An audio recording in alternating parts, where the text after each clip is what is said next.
baterya?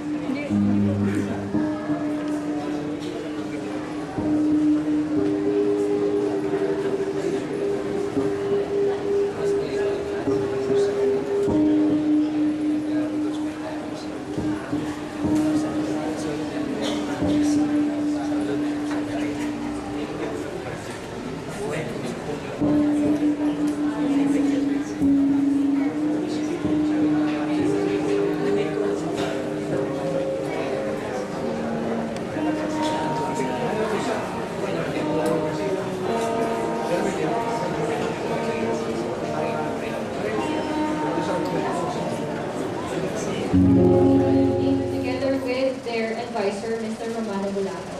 May we all stand?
We may now take our seats. Thank you, dear students and Mr. Bulato. Let us now welcome Dr. Joyce Fernandez, the SOH Associate Dean, for the opening remarks. A round of applause, everyone.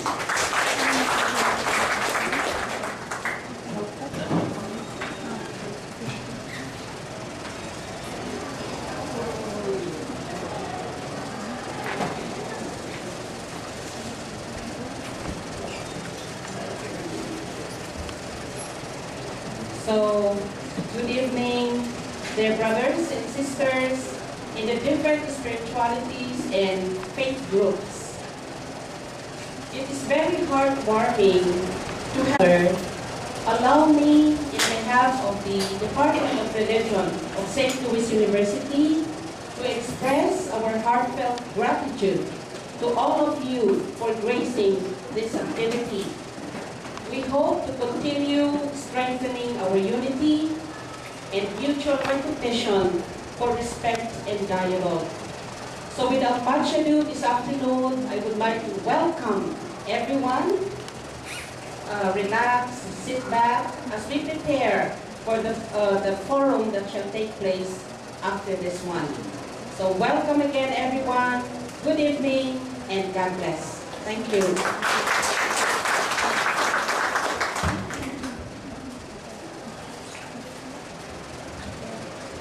Thank you, Dr. Joyce, for such a warm welcome.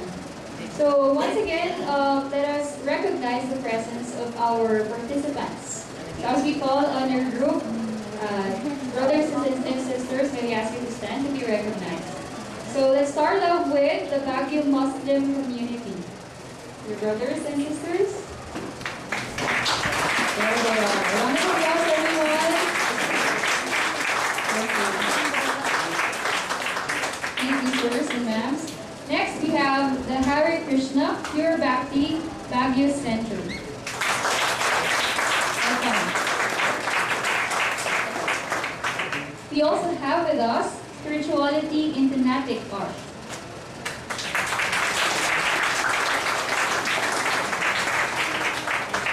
We also have Sikh Hindu BAGUIO Community.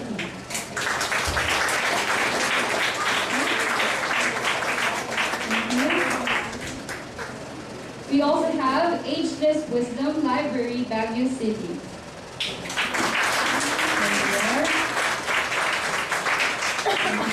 Next, we also have BAGUIO Buddha Temple Community.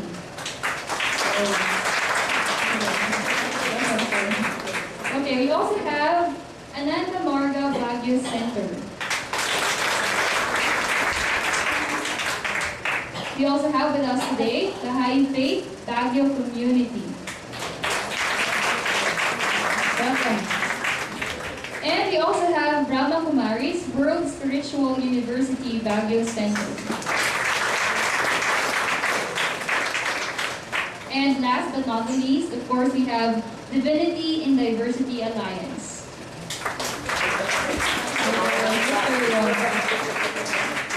Okay, once again, welcome po. Alright, so may I now request each participant or each representative of each group to please come on the stage so that we may start with our forum. Thank you.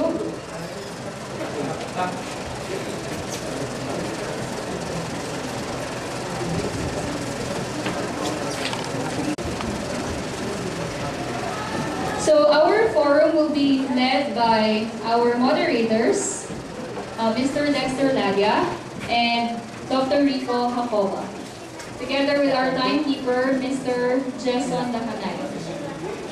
Thank you. May I request the moderators to please come off the stage.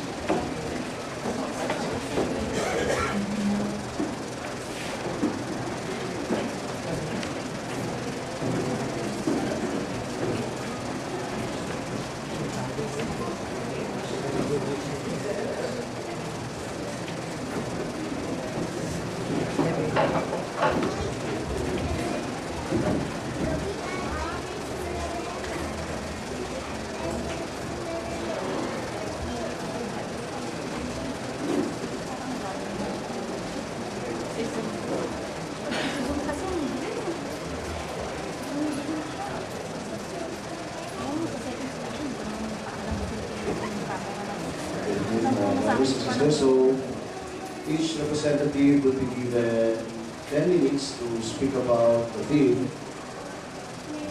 So 10 minutes lang po. Then after all representatives have given their piece, we have an open forum.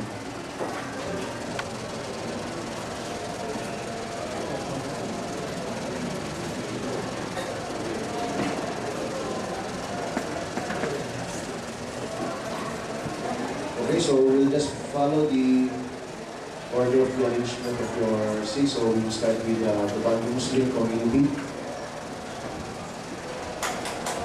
Okay, thank you. Assalamualaikum warahmatullahi wabarakatuh. The greetings of peace and the blessings and mercy of the Almighty One God. Alhamdulillah Rabbil Alameen.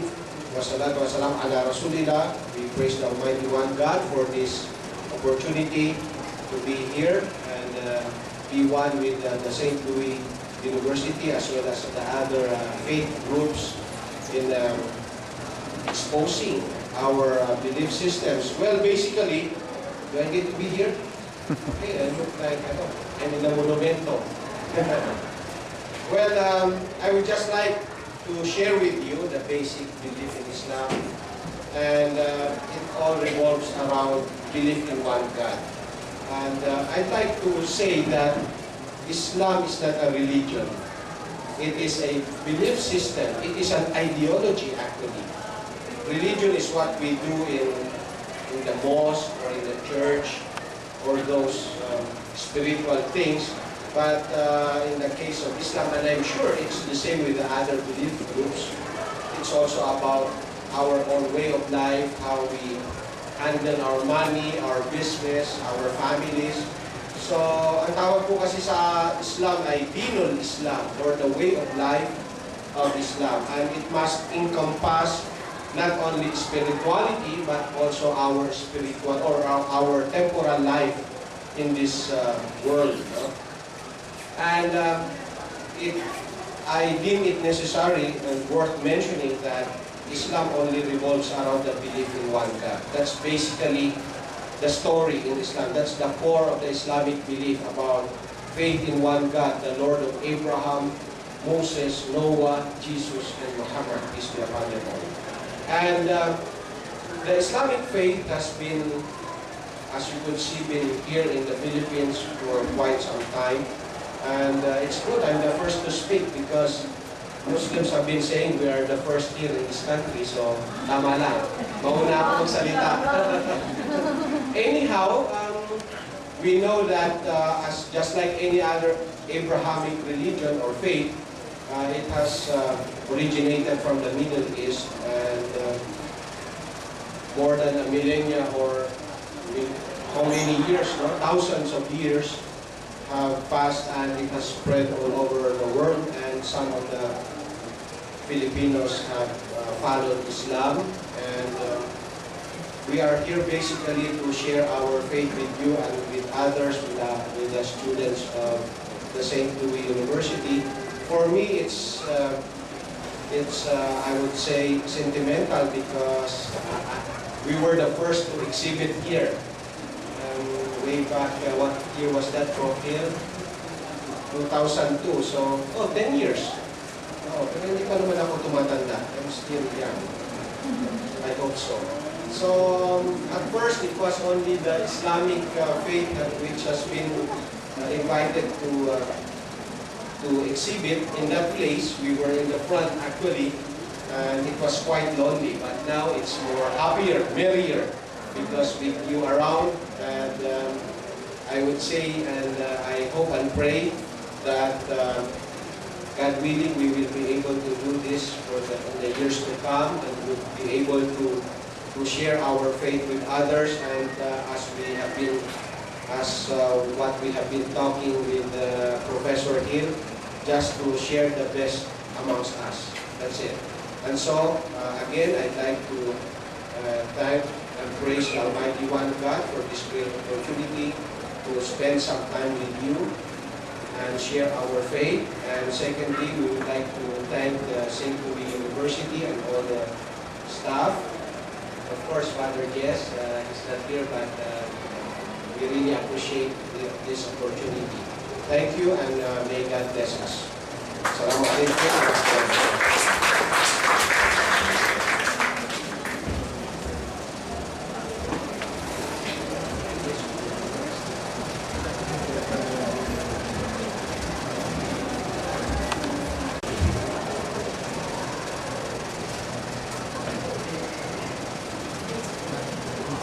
Dear brothers and sisters,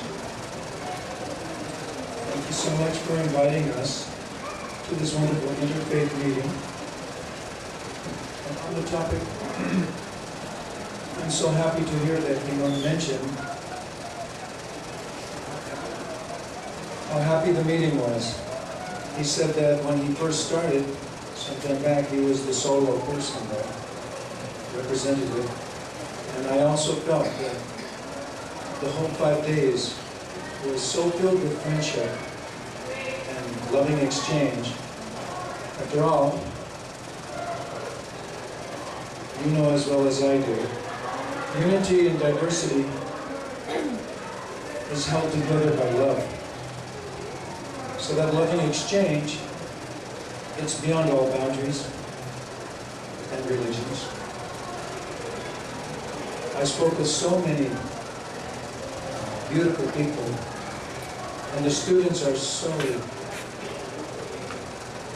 eager to express their feelings and to learn my feelings about Bhakti Yoga.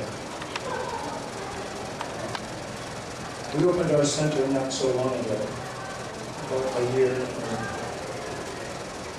a little more than a year ago. And I've only had very good experiences here in Baguio. I'm also island boy, I'm from Hawaii. And so I feel, in Hawaii we have this aloha feeling. Here it's the mabuhay.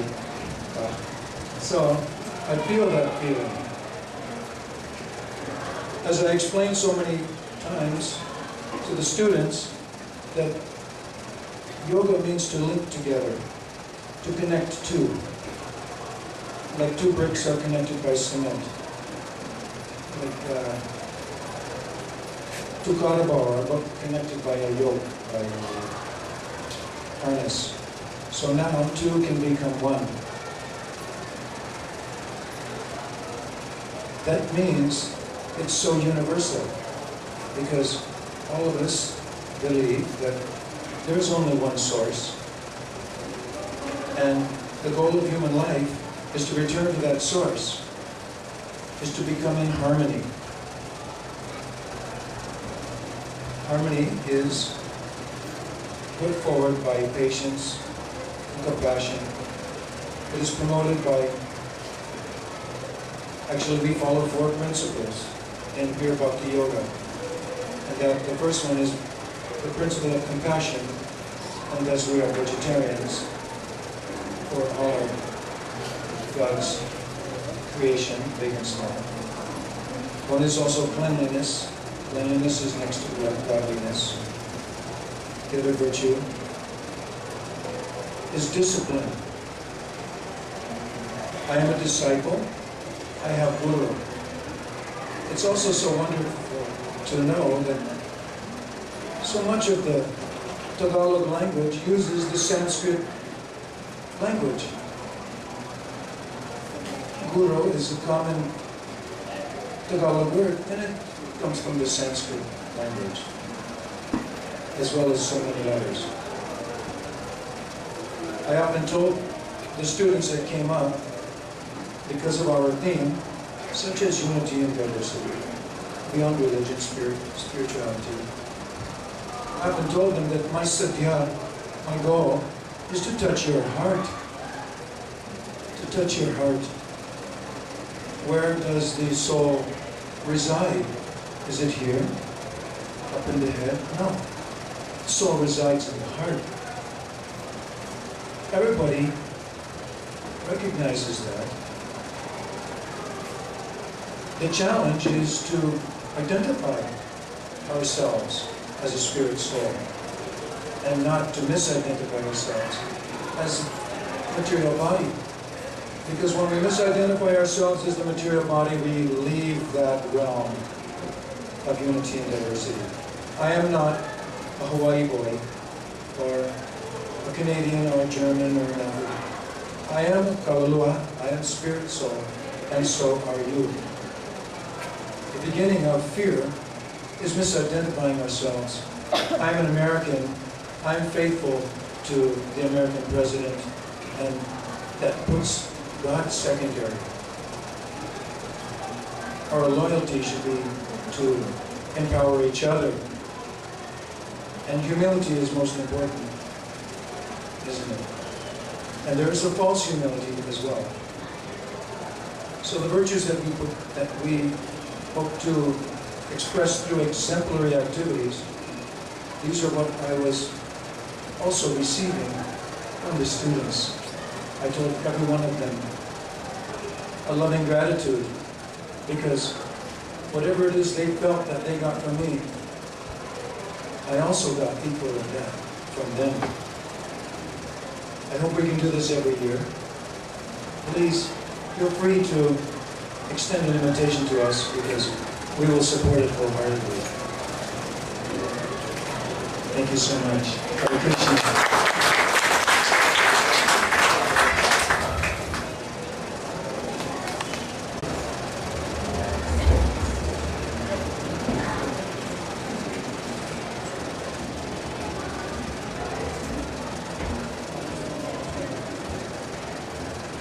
Magandang gabi po sa inyong lahat. Good evening. And of all the participants here, it made me sort of feel that I was the alien one. Only because I do not belong to any group.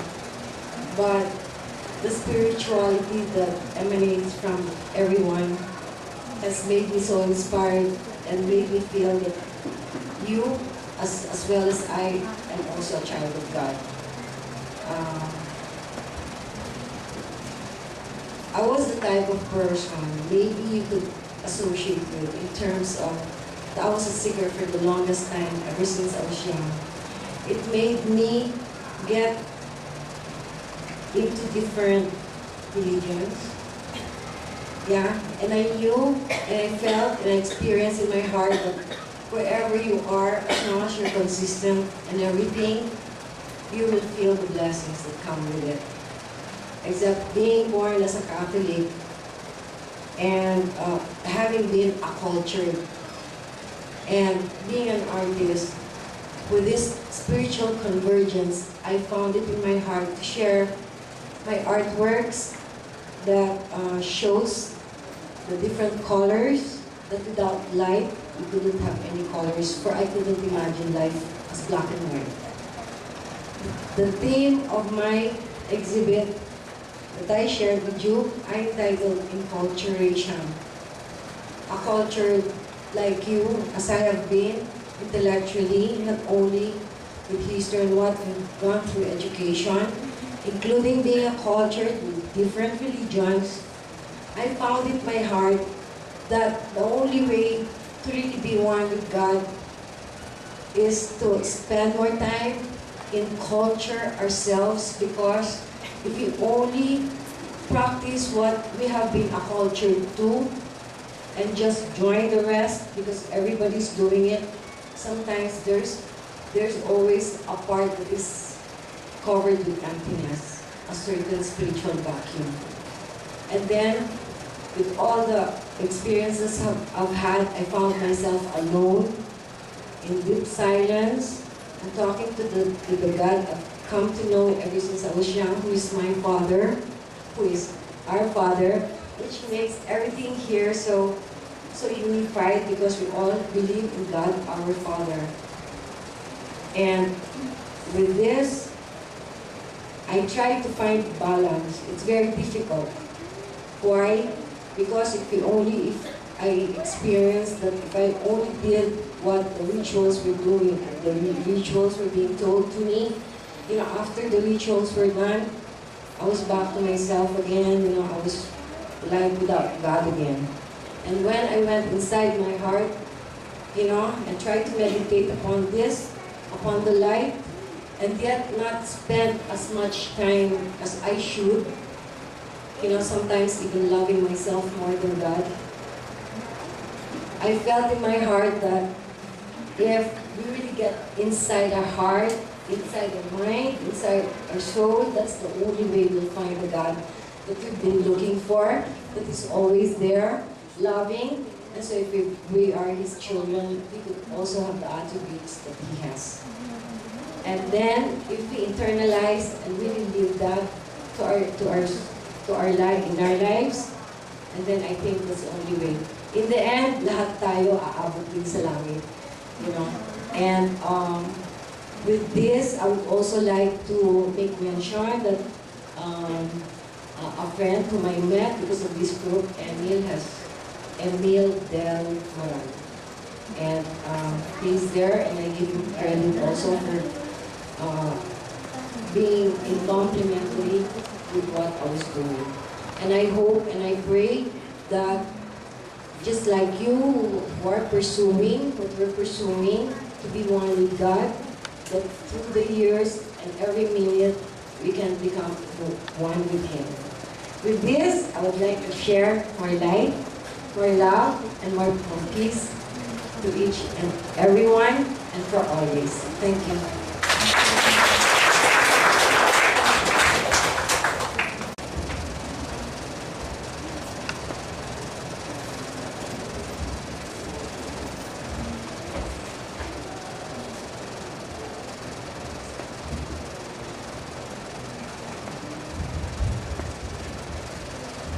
Good evening, brothers and sisters.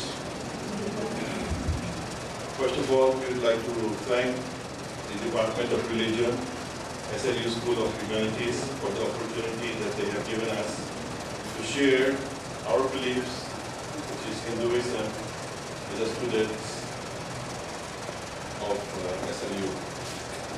This spiritual convergence week has demonstrated that we all in the human race have a deep desire and thirst for spirituality, and we wish to know better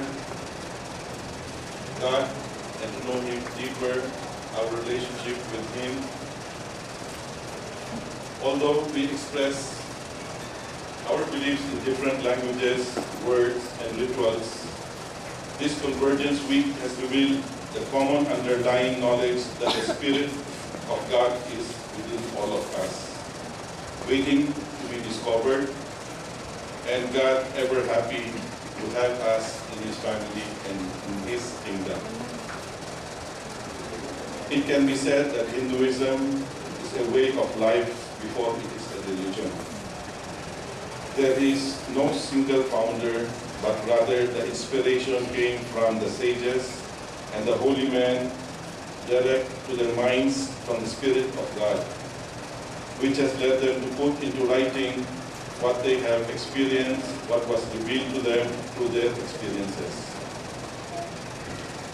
The writings by these inspired sages were meant as a guide for humankind, regardless of race or creed.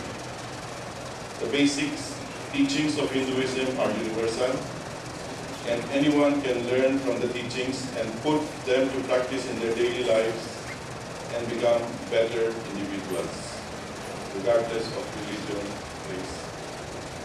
Finally, we would like to thank again, from the bottom of our hearts, SLU, which is an alma mater for many of us. I graduated from SLU in 1971 with a Bachelor of Science in Industrial Engineering degree, for organizing this Spiritual Convergence Week, a very noble undertaking indeed, which has given us the opportunity to understand each other and how God has revealed Himself to each one of us in His own unique way. Thank you. Good evening.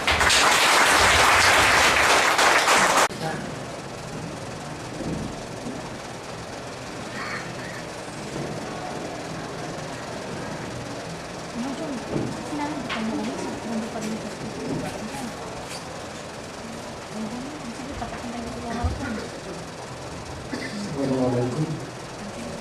Namaskar. Magandang gabi po. Magandang gabi kaya natin. When you say ageless wisdom, it has two words. The first is ageless. It means it has been there since ancient times. And when you say wisdom, it means it's knowledge beyond knowledge. In other words, it has existed ever since and it cut across. It has been presented in different ways through the religions. And therefore, what we'd like to see is what is the wisdom that cut across all the religions. That is the basic principle behind what we call the ageless wisdom library. I'd like to rather pose questions rather than state what we understood. One question: how come in 500 BC, the Buddha, Lao Tzu, Confucius, Zoroaster, all came in at the same time? That's one question. And if you relate that to biblical events, that was the time after the exile. That was the time Persians conquered the Babylonians, and that was the first migration of the Jewish after the Babylonian Empire exile, and they started trekking towards Jerusalem. And that was the time that the Lord declared, "Into your heart I will put the law." So imagine, at one time in the history of humanity, sabay-sabay na lumabas itong mga masters of our great religions. That's one question.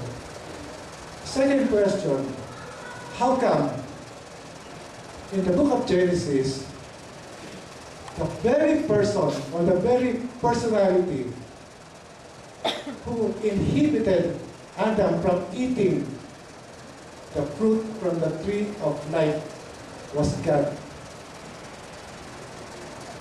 After Adam ate from the tree of the knowledge of good and evil, the Lord and his companions told themselves, "Look, man has eaten from the fruit of the tree of the knowledge of good and evil.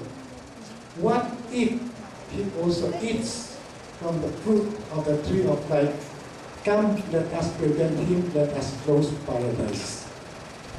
So it was God who prevented man from eating from the tree of life. But you go now forward to the book of Revelation, and it says, Jesus Christ made a promise. He who conquers, I will give him the fruit from the tree of life. So the question is, what should be conquered? I suppose that is the very essence of ageless wisdom. We have to analyze. How do we conquer? And what do we conquer? I suppose it means we are composed of a personality, our soul, and our soul is connected to what we call in Eastern terms monad. But therefore, we have to be able to conquer that personality by permitting the soul to take over and be the one to spark the divinity within us. So we say, Namaskar, the divinity within us should be the one that guides the light, because that is the one that will push for the evolution of humankind, and therefore the evolution of the earth towards the great plan. And we have to invoke so that the masters will help us. So we say, from the point of light within the mind of God, let light stream forth into the minds of men, let light descend on earth. From the point of love within the heart of God, let light stream forth into the hearts of men, may Christ return to earth. From the center where the will of God is known, let purpose guide the little wheels of men, let purpose, the purpose which the masters love and serve. From the center which we call the race of man, let the plan of love and light work out, and make see that the evil dwells. Let love, light, and love and power restore the planet Earth. Thank you.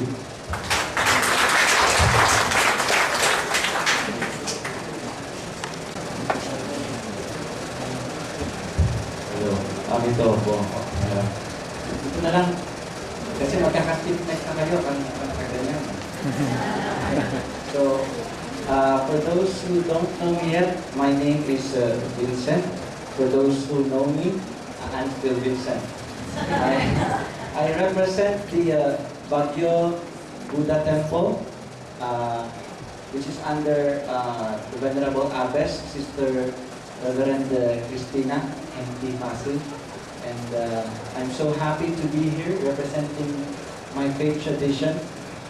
See, because 100 years ago, you won't be able to see people from different religions, convening like this and sharing and dropping for a while their ego, their religious egos, in order to be able to listen to others, to widen their worldviews. Okay, so I'm a Buddhist, but before I am a Buddhist, before he is Anandamarga, before he is Hindu, before Muslim, we're human beings. See, pag kinurot ako, there's no Buddhist pain. There's no Catholic pain. See, pain is pain. See, and I believe that truth is not Buddhist. It's not Christian. It's not Hindu. Truth is truth. See, and 100 years ago, we can look at the history of humanity. We can see that there are more wars fought in the name of religion, in the name of belief, in the name of God, rather than any other cause. See, it is because we are trapped in our views. In Buddhism, we have the noble eightfold path. We call it noble because anybody who practices this will become noble. In Sanskrit, we call it Arya, Arahant. No? Ara means enemy, and Hang is killer. He who has killed his enemy. See, and to kill one's enemy is to conquer one's ego, to conquer one's self-centeredness. See, so in Buddhism, the first of the eightfold path is right view, samadhi. And right view means, as I apply it now in this particular gathering, to understand that our views are just views. That belief is just belief. That reality, that life is always bigger than our beliefs. The moment that we mistake that my belief is the only correct belief, my view is the only correct view, then we start to quarrel. See, then we start to look down at others. See, conflict begins because we cannot get out of our egocentric predicament, of our self-centeredness. You know, and there is the analogy of the picture. You know, a picture was presented once sa isang gathering. So parang ganyan, dalawa. And dito sa side na to, I can see what do you call this? Ear, handle. No? From your side, you see walang handle. So I insist there is a handle, there has to be a handle. See, and from your side, no, there's no handle. See, you're not wrong. I'm not wrong. But it's not the entirety, we don't see the entirety of the picture. See, it takes humility, it takes compassion to ask the other person who was born from another culture, from another kind of upbringing, how do you see the world from that point of view? See, with this we can create a bigger picture. But the moment that we mistake our views to be the totality of reality, the moment that we think that our belief is the only correct belief, then conflict starts. You start to hurt each other.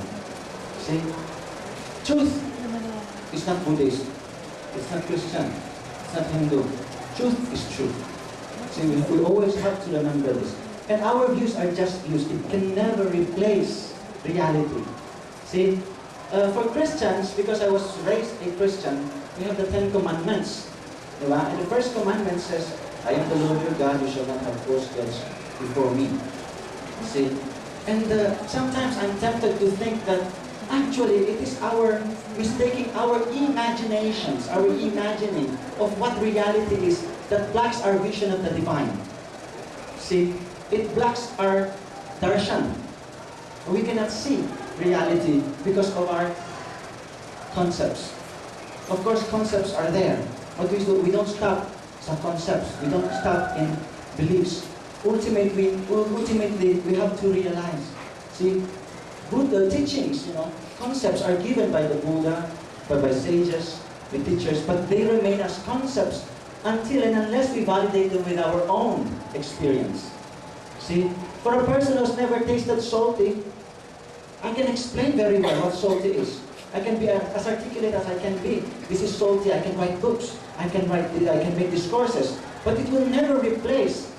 He can believe, yeah, but it's not enough. But it will never replace his experiencing what salty is. And when he experiences, no words are necessary.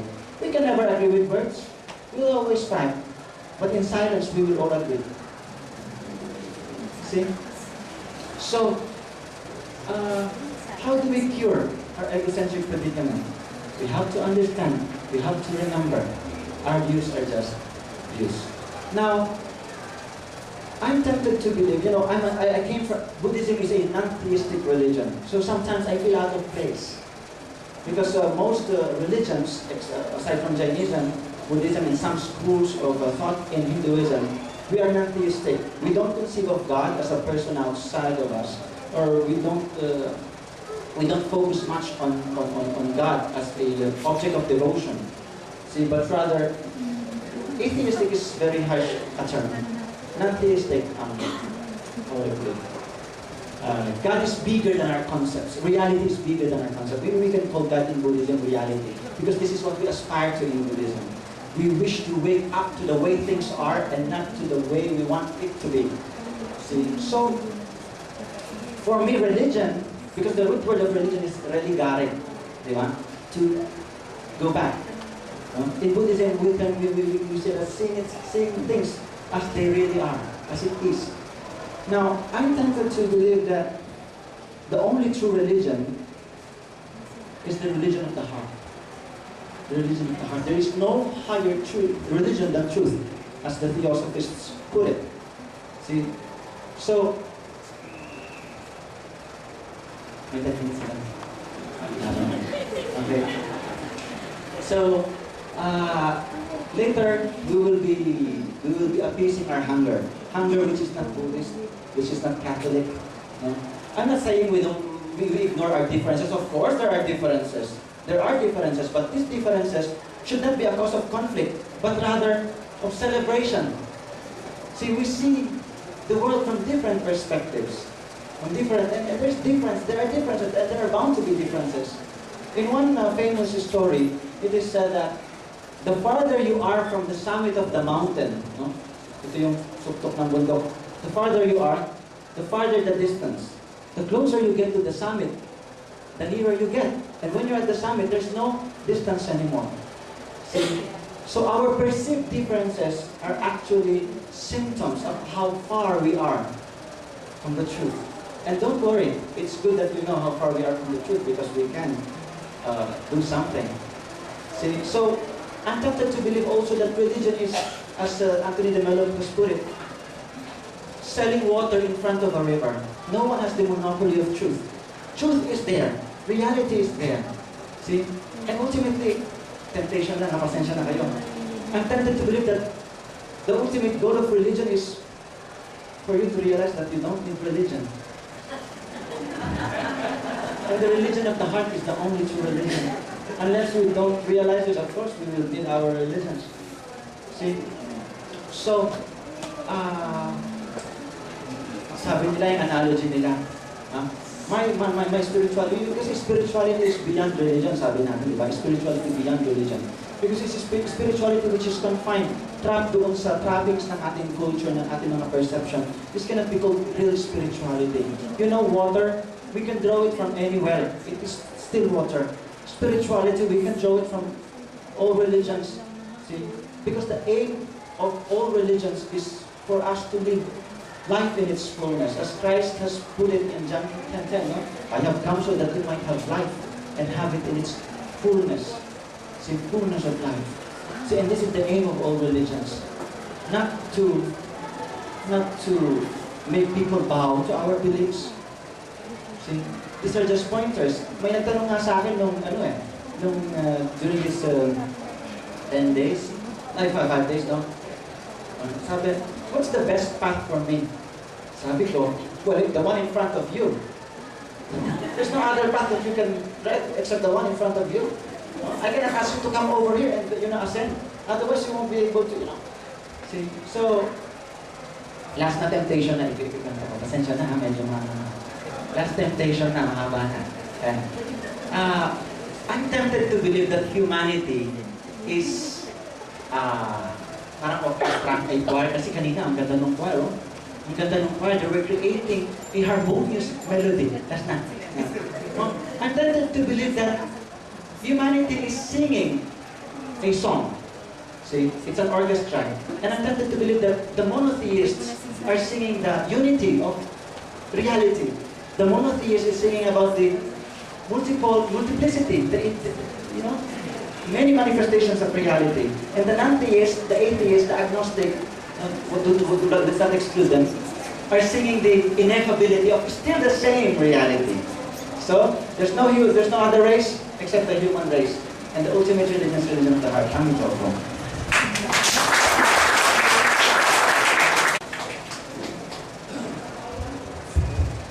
Gayahin ko siya. Para hindi madagdagan yung stiff neck niya.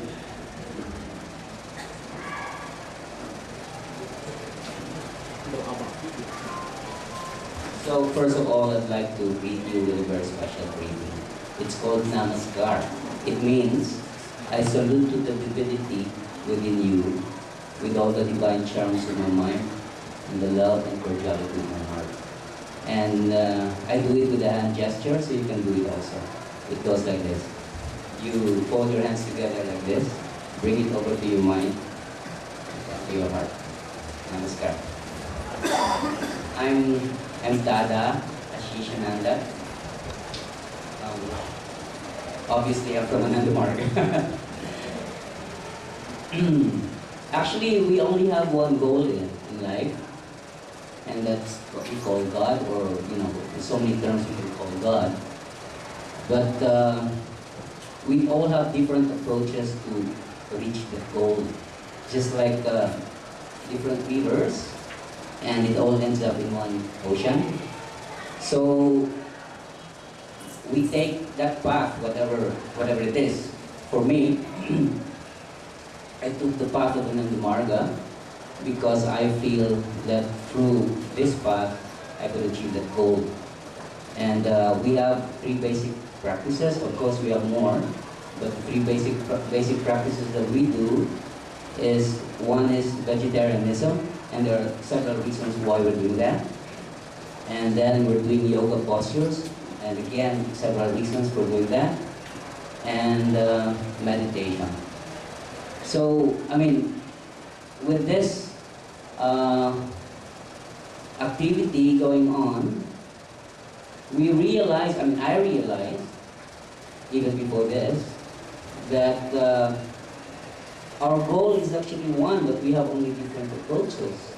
The thing is, we just have to respect the others because that's the path that they took. So in the end, we still end up in the same motion. Namaskar.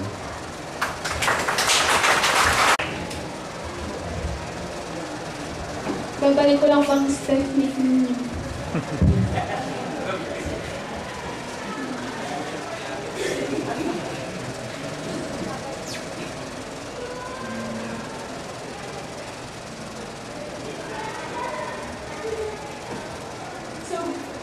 Greetings, friends. I'm Alfonso Relay, currently studying here in this university, and I'm from the BAGUIO Baha'i Faith community.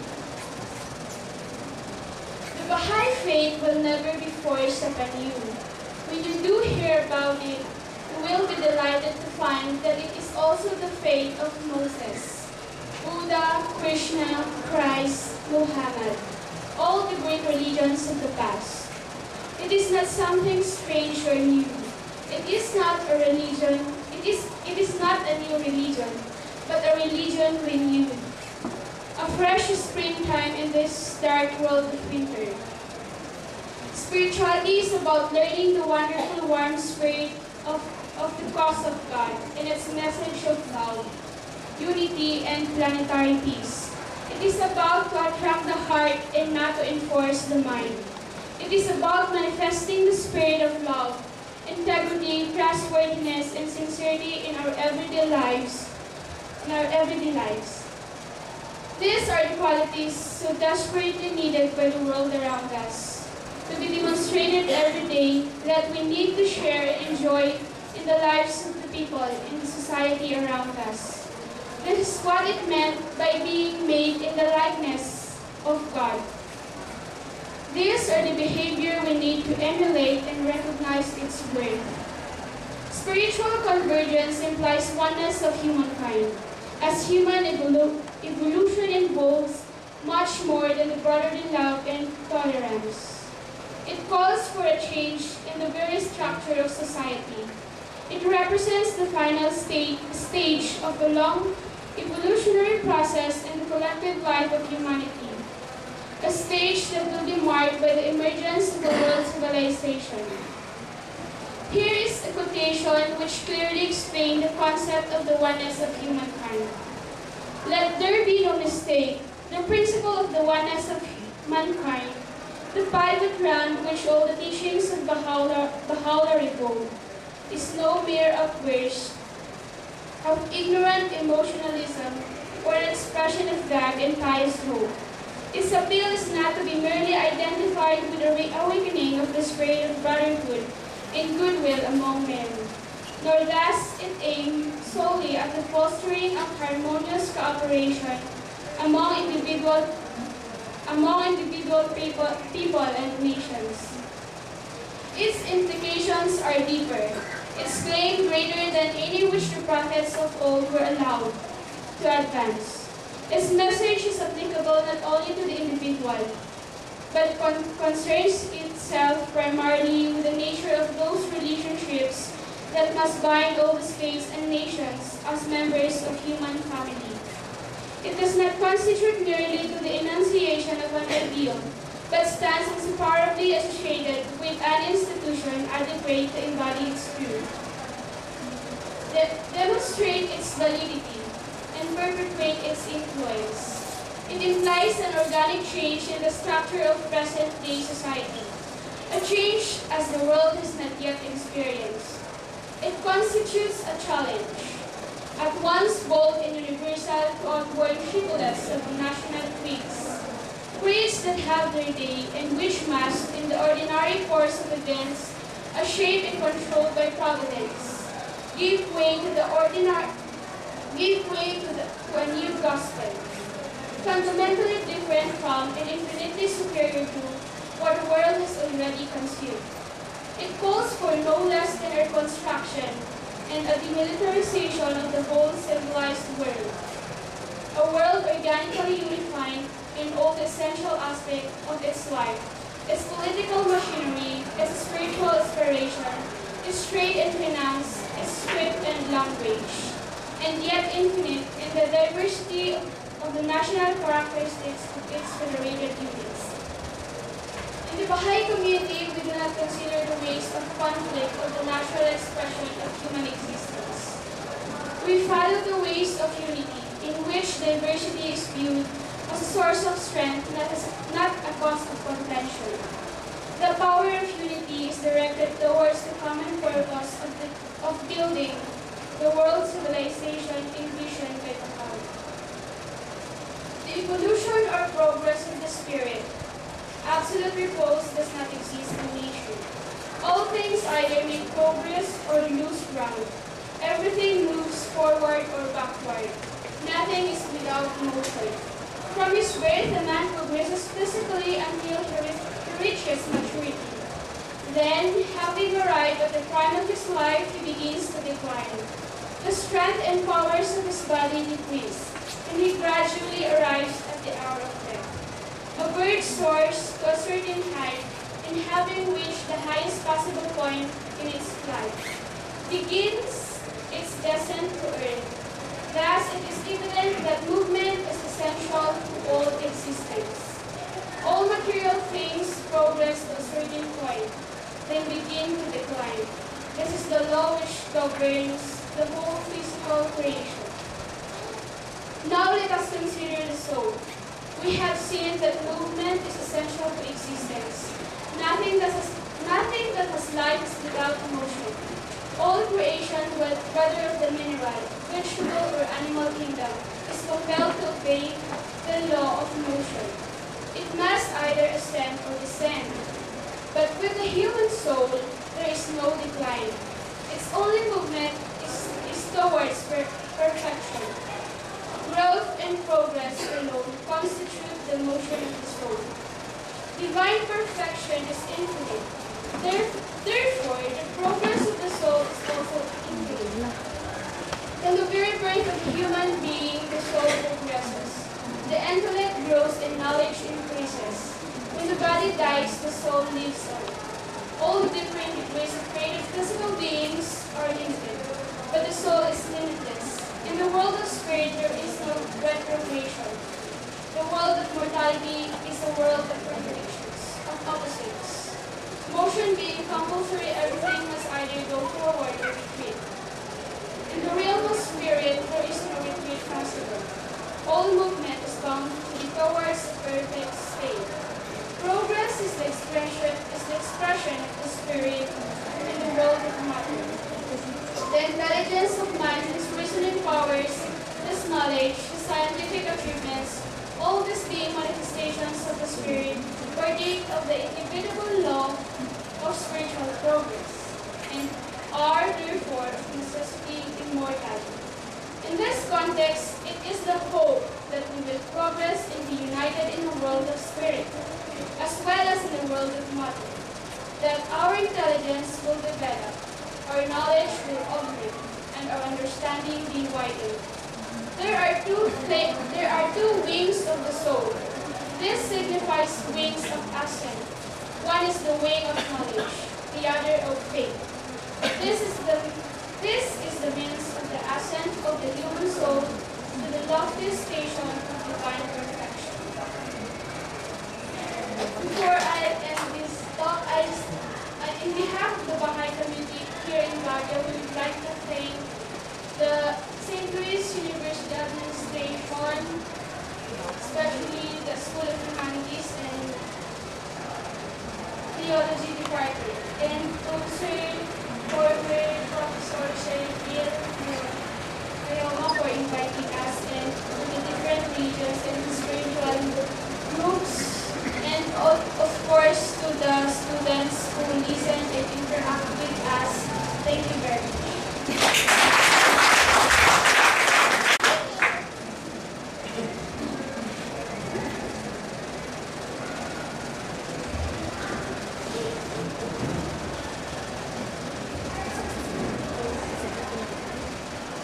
Om Shanti. Om Shanti was the first greeting that I heard when I entered the Brahma Kumaris Meditation Center almost 20 years ago. Om is a recognition of my divine self. It means I am. Shanti means peace.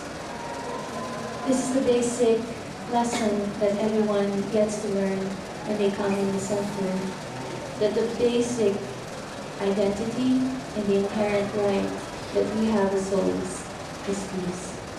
Peace is a non-negotiable feeling, a non-negotiable quality that every day in our lives we have to check, am I being peaceful?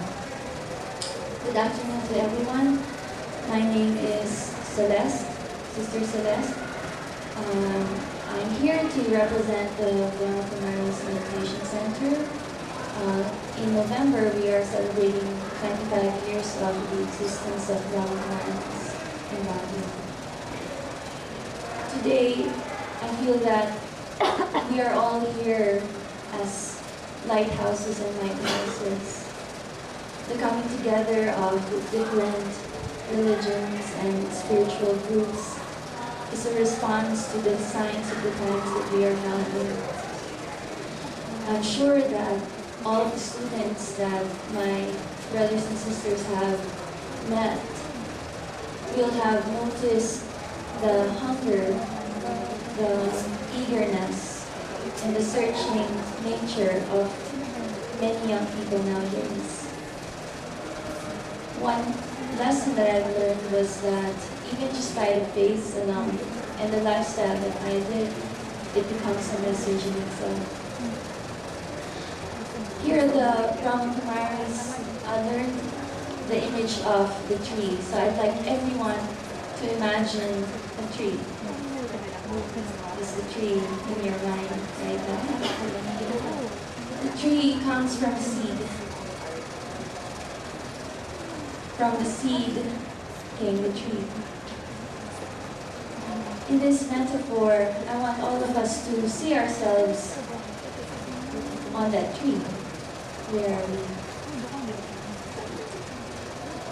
The image of the tree is one of the visual exhibits that I had when I was an early student at the Brahma Kumaris. It was an explanation, just like what my brothers and sisters have mentioned this afternoon, that we are all from one God, that we are all one family, and that we are all where we are supposed to be. But then, the journey really, and the truth, is going back to three fundamental things that I've learned. The first one is the question, who am I really? I was very much attracted to saying that God is light. Even as a young girl, it was something that never left my mind. And coming into the center, when they told me that God is light and that I am light, it was something that answered a lot of questions.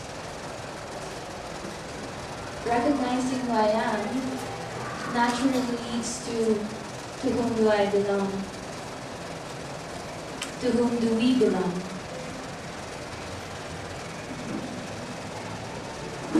Really, the challenge here is forgetting and remembering. And many times we lose our peace because we forgot. We forgot two things. We forgot who we are, and we forgot to whom we belong. Meditation is one of the techniques that is taught, or what we call open-eyed meditation is one of the techniques that is taught in the Brahma Kumaris to cure our amnesia, to cure the amnesia of remembering that am I a body? And am I of this world? Or is it remembering I am a soul, I am a point of light, God is light, and from that light I am peace, I am love, purity and bliss. And because of that, it becomes a source of power. I become a lighthouse, and my life accordingly is a reflection of that. The third lesson is the law of karma. Karma isn't bad karma. I think it's one of the most liberating truths, that what we sow, we reap. That what we give comes back. Knowing who I am and knowing to whom I belong informs the action that I create, informs the words that I say, and informs the thoughts that I think. But then again, we have that debilitating disease of amnesia. And so the practice of meditation is going back as often as I can to the fundamental identity of who I am and to whom I belong, in the most quiet ways, in the most effective ways. Brothers and sisters, the challenge of our times is yet to come. I feel that, when we turn the TV on and we open CNN, we see that there are many things that are peaceless at this time. And perhaps more will come because of what humanity is not doing now. But it is not a message of doom or doubt. It is now a message of faith and hope. And all of us are here because we recognize our role that is beyond our physical limitation. We are lighthouses. We are lighthouses. And just like the tree will not survive without any of its branches or any of its roots. It's just that the challenge really for all of us is to remember, and remember.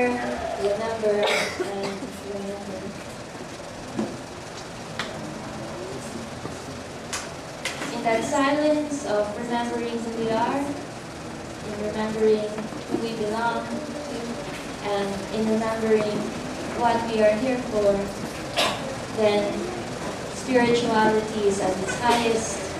We are beyond religion, and we are all really just one big peaceful and happy time. Thank you.